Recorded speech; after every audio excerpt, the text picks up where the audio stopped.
कोणत्या परिस्थितीमध्ये कलम 85 खाली तहसीलदार यांच्याकडे वाटप करता येत नाही?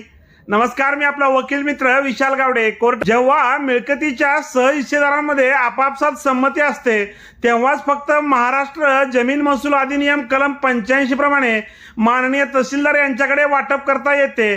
सर्वांनी वाटपासाठी सह्या व संमती दिली आणि जेव्हा प्रत्यक्ष मान्य तहसीलदार साहेब यांच्या समक्ष उभे राहून वाटप कबूल करण्याची वेळ आल्यानंतर जर एखाद्या सहहिस्सेदाराने नकार दिला तरी सुद्धा माननीय तहसीलदार यांच्याकडे वाटप होत नाही.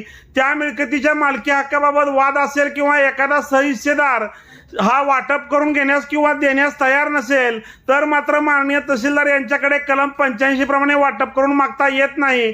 सर्व सहहिस्सेदार संमती असावी व मालकीबाबत वाद नसावा या दोन प्रमुख अटी आहेत. मालकीबाबत वाद केला तर मात्र दिवाणी न्यायालयामध्ये वाटपाचा दावा दाखल करण्याशिवाय कोणताही अन्य